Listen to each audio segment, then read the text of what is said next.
I want to encourage you, if you've never been baptized, I don't care how long you've been a Christian. It's a step. And as you saw, it is a public profession of what Jesus Christ has done, in that he has washed away our sin, and he has given us a new way of living. And we're going to be talking about that this morning, actually. We're in 1 Peter chapter 4. The book has been written to a group of people who are being persecuted.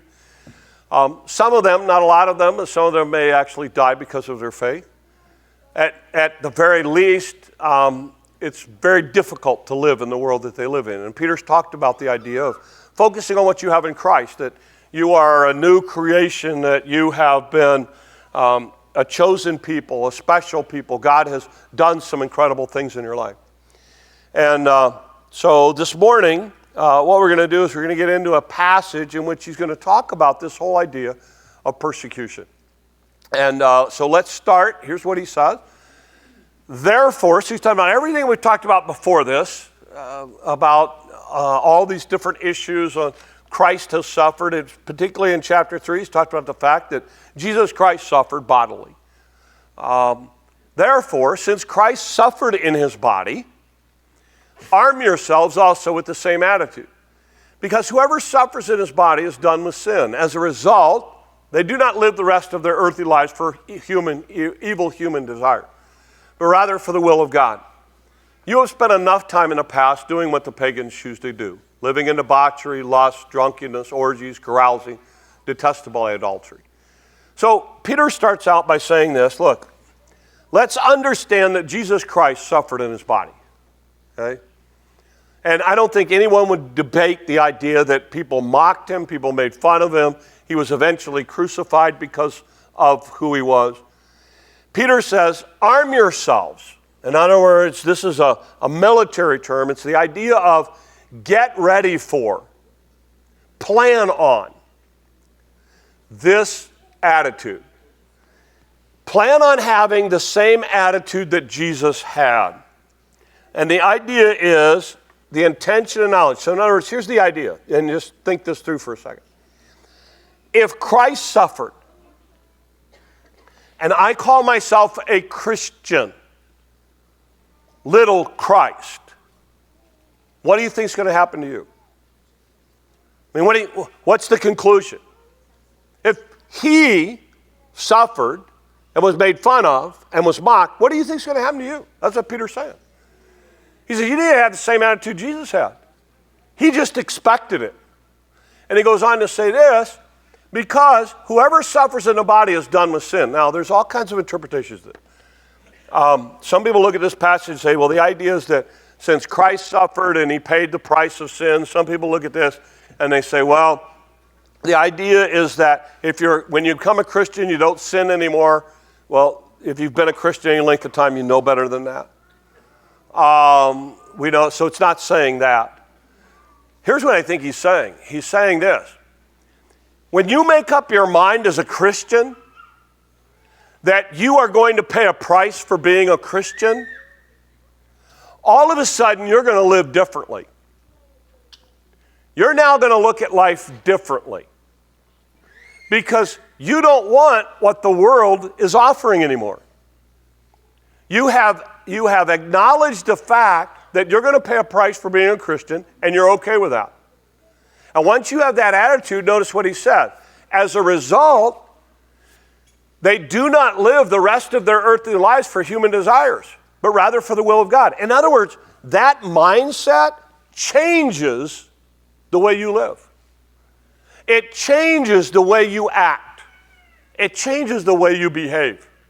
And notice what he goes on to say. He then now talks about your life before. And again, he's talking to the Gentiles here. He says, for you have spent enough time in the past doing what the pagans choose to do. And he looks at what the pagans do. He says, they have lived in debauchery, lust, orgies, those are all sexual kinds of things. Drunkenness.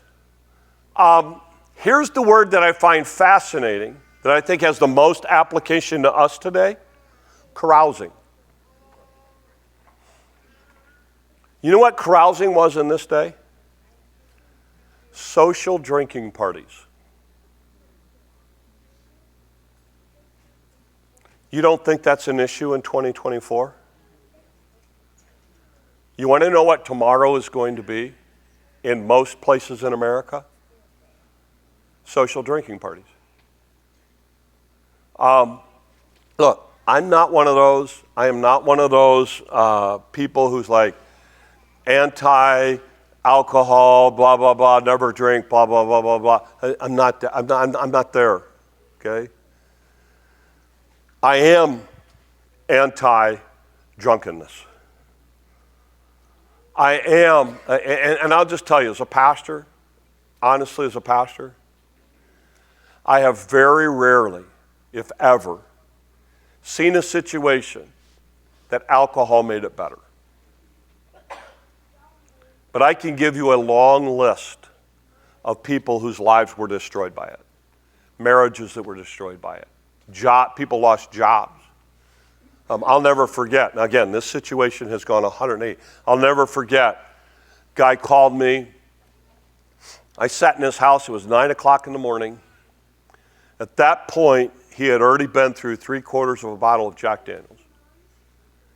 And I sat in his dining room table. He had lost his job. He was about ready to lose his house. He had lost his wife. He had lost his kids. And he said, I don't know what to do.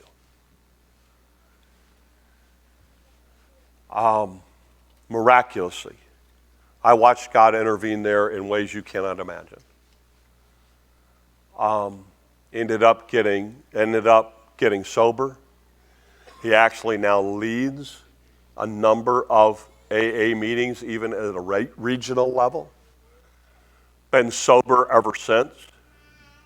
Remarried. Now is a grandfather, enjoying grandkids. But again, I've seen that side of it. When you see that side of it, your heart goes out. And we're in a culture which, honestly, unless you have walked with somebody who is in AA and doesn't drink, you don't realize how much alcohol is involved in our culture. And you go, well, it's not a social drinking thing for us and da-da-da. Let me give you a quick test. At the end of the day, are there more beer cans or pop cans? Water bottles or wine bottles? I can tell you where it is. And don't be surprised. I don't know why we're surprised as a culture when we look at it and go, how come we have so many young people in their 20s in AA? I'm thrilled that they're in AA. Why'd they have to go to AA? Because, look, I'm going to be honest. Tomorrow, when you gather for Labor Day, you are teaching your children and your grandchildren how adults have fun. You're going to teach them that tomorrow by your example. Be careful here. Be careful here. Be careful. We're going to have a bunch of people over tomorrow. Again, in our world, personally, it's not going to involve alcohol, but it is going to involve fire. Okay? Because we're blowing glass tomorrow. And so we're going to play with fire all day tomorrow afternoon. Okay? And believe me, the one thing you don't want to mix is alcohol and playing with fire. Those are two things you don't want to put together. But again, all I'm saying is this. Look, be careful. Peter says, that's what you were saved from. That's what the pagans do. God saved you from all of that. And detestable idolatry, where you're putting everything before God. And Peter says, look, this is what you were saved from. It's going to be interesting next week. We're going to talk about how you live in that world and be in that world, but be different from that world. But he goes on and he says, look, when you make up your mind that you're going to pay a price for being a Christian, you need to understand this. When you make up your mind, you're going to live differently. You're going to live differently. And notice what he goes on to say. He goes on to say this. They are surprised that you don't join them in their reckless, wild living. Oh, come on. Why are you not? Come on, it's no big deal. Why aren't you joining with us in this? Have you ever noticed that when you become a Christian and you start to live differently, the world doesn't know what to do with you? That's what Peter's saying.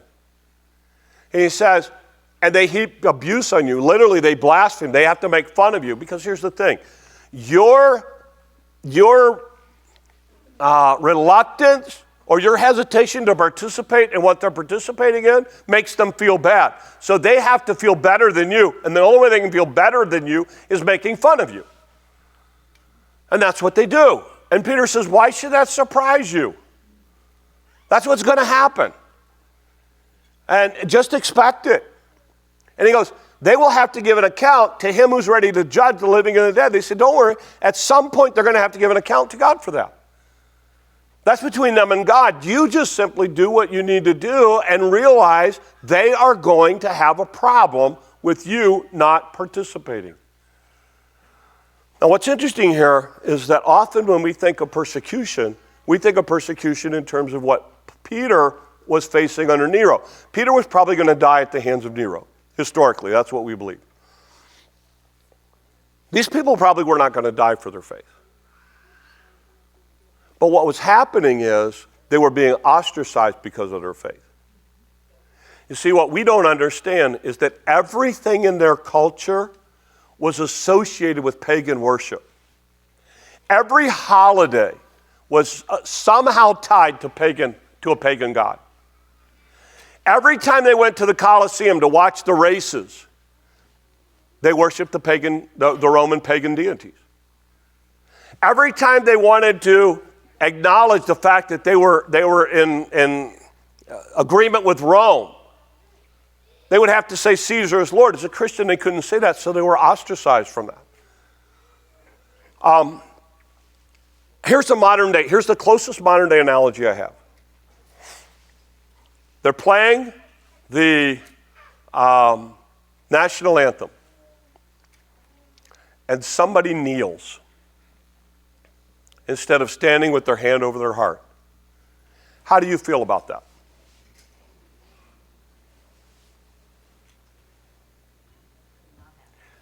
That is how they looked at Christians who would not worship and honor Caesar. Those are the people, Christians were the people who were kneeling, if you will. And the people in the culture wanted nothing to do with them because they would not acknowledge Caesar as God. And so they were ostracizing him. They were pushing away. There are certain players that I have zero respect for because they kneel when our national anthem is played. In that culture, that's how Christians were looked at. So people were not inviting them to a party. People were pushing them away. People were mocking them. People were making fun of them. And the Christians are sitting back going, man, I signed up for this? And Peter is saying, yes, you did. Because you're calling yourself a Christian, your Savior went through that. So will you if you really want to be like him. That's what Peter is saying. And then he goes on to say this. This is the reason the gospel was preached to those who are now dead. So that they might be judged according to human standards in regard to the body, but live according to God in regard to the spirit.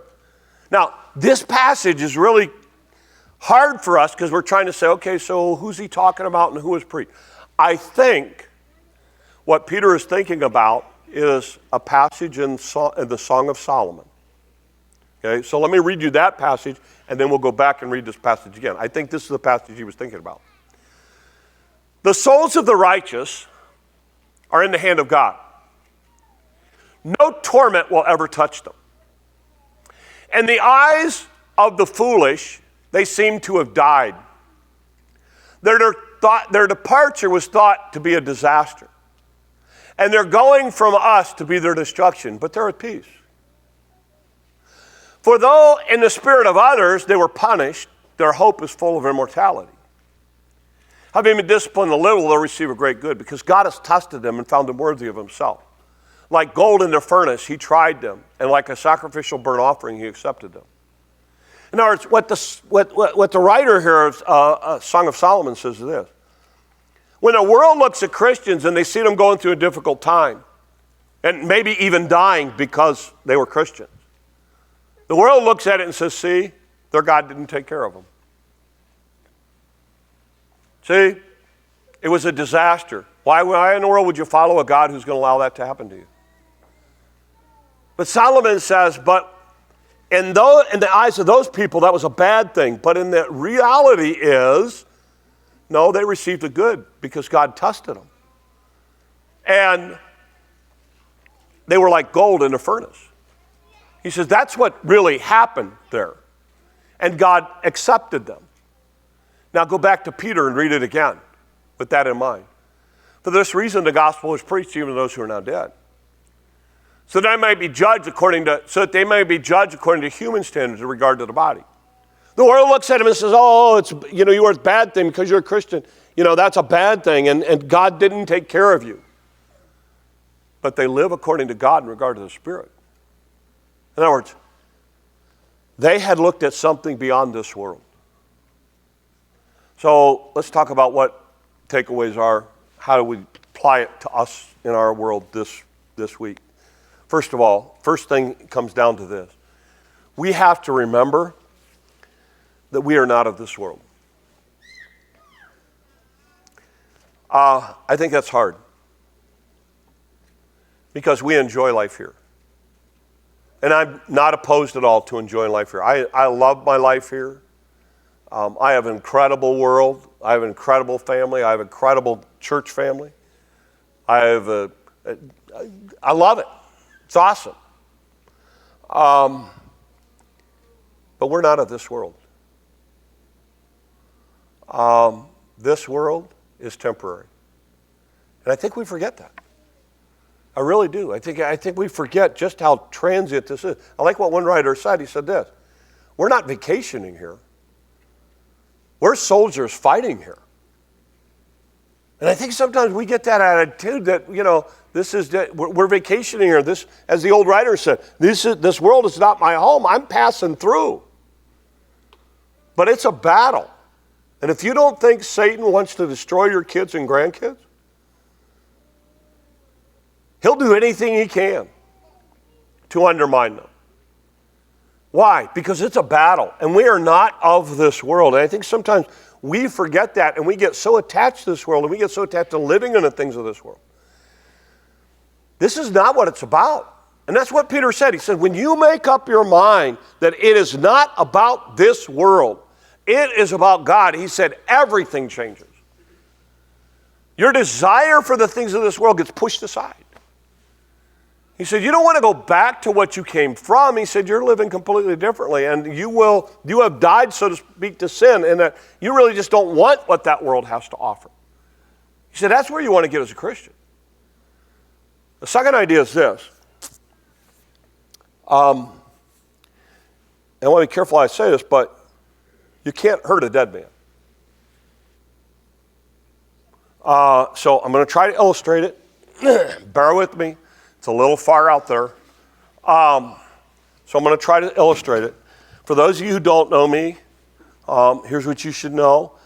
There has been a long-term connection between me and Kermit, okay?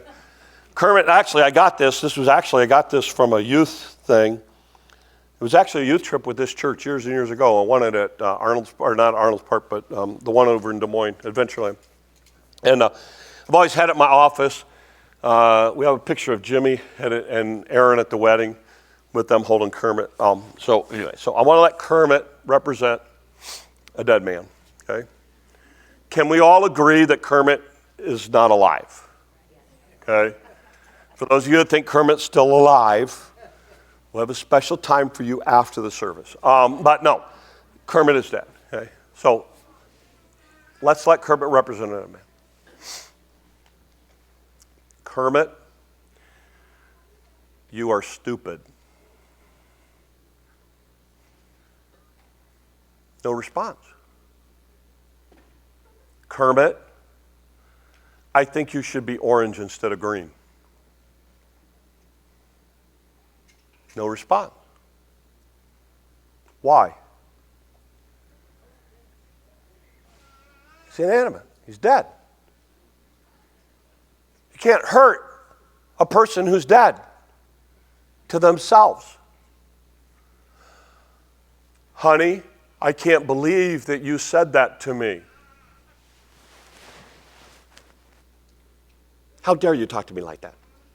Oh, you're alive. This idea of being dead to self is huge.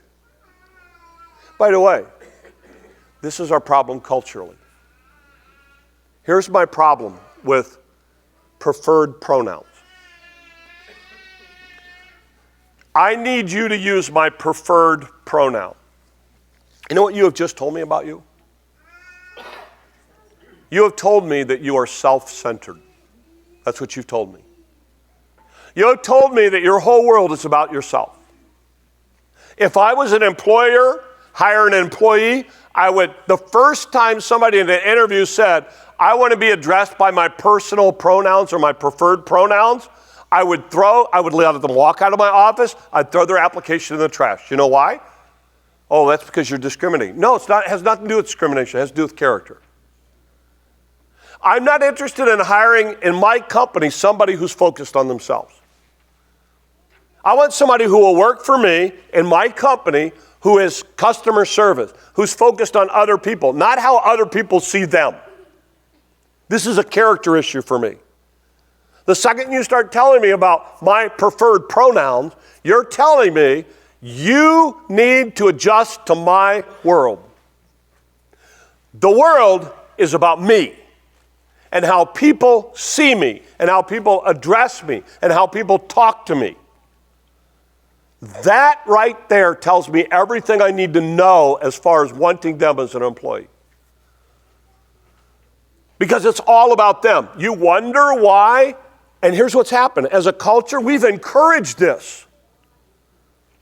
And because we have encouraged it, we're now struggling because we hire people and they don't want to work for the company because they're there for themselves. They want to be on their phone all the time. Look, I go to Menards and what I got guys in the carousel on their phones. And the reason they're in the carousel is because that's the one place that the video cameras don't show. Why? Because it's all about them. It's all about their little world. And we have a world of people. You want to know what happens in marriage? It becomes about you. Well, they're not meeting my needs. Well, they talked to me in a wrong way. Well, I did this for them and they didn't do this for me. When you're dead to self, none of that matters. This is huge in all your relationships. This is huge in Christianity. So what Peter is saying to them is, look, you be dead to self. And when they persecute you, when they ostracize you, when they make fun of you, when they do stuff to you, it doesn't matter. It doesn't matter. Why? You're dead to yourself. You're not going to respond. What does Jesus do? You look at it. They make fun of him. What does he do? He's dead to self. He's dead to self. In fact, even on the cross, they look at him, and one of the people on the cross next to him starts making fun of him, and the other guy says, look at how he's responding. He's different than us. Because of the way. Now, next week, we're going to talk about, because Peter's going to lay out about 6 different things that you can do to make a difference in the world. So that people see Christ in you. But you need to be dead to self. And here's what I would say. Ask yourself this. How alive are you to yourself this week? You know? And when you start making it about you, when you start making your marriage about you, you're in trouble. You want a great marriage? Listen, it's not brain surgery. Outserve and outlove the other person. That's what you do. That's all you got to do. Okay, marriage, there it is. Outserve and outlove the other person. Go to bed every night and going, this is how I made my spouse's day better. And you'll have an awesome marriage. Again, I don't keep score. But I can tell you this. Gina and I do try to outlove and outserve each other. Now, I don't know why she does that, but she does, and I'm grateful for it, okay? But honestly, you try to outlove and outserve each other. I'll come home and she'll have done things for me that I didn't, this week, for instance, one of the things that I did for her, the kids came home, when was it? Last week or the week before. They said, Hobby Lobby has a sale on a Grinch Christmas tree. It's 50% off. Now, you know my wife and Grinch. Okay? It's like me and Kermit. Me and Kermit have a thing, her and Grinch have a thing. So I had a little time this week, and I was right there by Hobby Lobby. I thought, I'm going to go buy her that. So I bought her this little 3-foot Christmas Grinch tree. All this is a green tree that goes like this. Really cool, lights up, plugs in, and stuff like that. This is awesome. So I go to Hobby Lobby and I buy it, and she comes home, and I tell Claire, I said, hey, Claire, out in the garage, go get there's a box with a little handle on it, go bring it into Nana. Brought it into her. She's like she was so happy to have a Grinch Christmas tree in September. But again, why? It was just something I knew would make her happy, something I could do for her, something that would be important to her. I'm not sitting around going, okay, what's she going to get me? Okay, what are you going to do for me? I spent X number of dollars on you. Now, you know what? Here's a Lego I want. You come full circle. So for my birthday, my kids all went in and got me a Lego I would have never bought myself. Oh, Gene did too. Okay, yeah. Dad to self. Good job, baby. But seriously, so they all went in and bought me this Lego, and I got this, and I don't know how, it's going to take me like a week to build it. But anyway, so I'm going to get with the grandkids to do all that. But really cool Lego deal. But again, dead to self, guys. Dead to self. And that's what we got to get to that point. Because we are just too obsessed with this idea of you offended me, you hurt me. How dare you talk to me like that? Look, I could play this game if I wanted to. You know what my legal title is? The Reverend James Gordon Thomas Jr. Can you imagine me walking up to you and you go, hey, PJ, stop. I want to be addressed as the Reverend James Gordon Thomas Jr. In the community, hey, you guys got it wrong on the paper. It's supposed to be the Reverend James Gordon Thomas Jr. Hi, I'm the Reverend James Gordon Thomas Jr. Going to the hospital. We need your name tag. Okay, here, I'll print it out for you. The Reverend James Gordon Thomas Jr. You say, boy, you're pretty self-centered. Exactly. I'm good with hey you. I don't get hung up on. People are like, well, what should we call you? I don't care what you call me. Sometimes I get called nice things. Sometimes, people go, oh yeah, I've heard people talk a lot about you. I'm like, well, believe about like half of it and we'll be okay. But again, it's this idea of dead to self. We've got to learn to be dead to ourselves.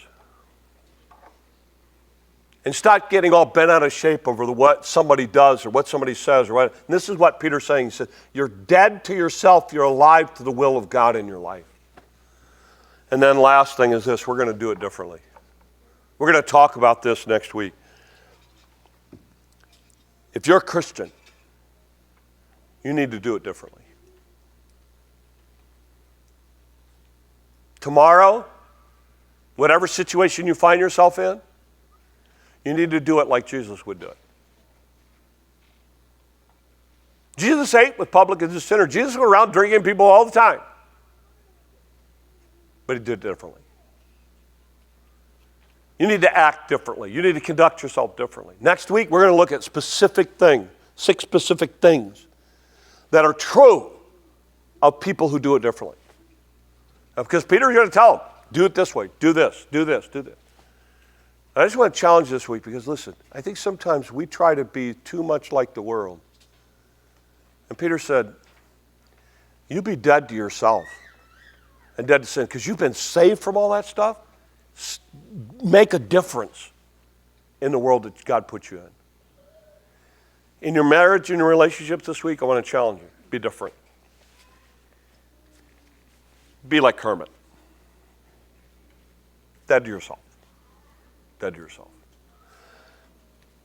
Peter reminds us that this world is not our home.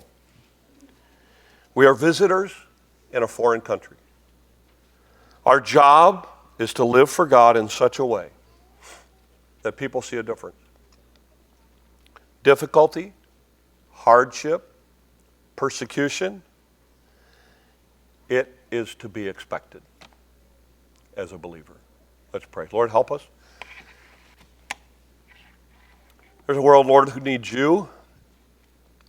And we have the privilege of having a relationship with you. So help us to be able to share that to a world that desperately, desperately needs it.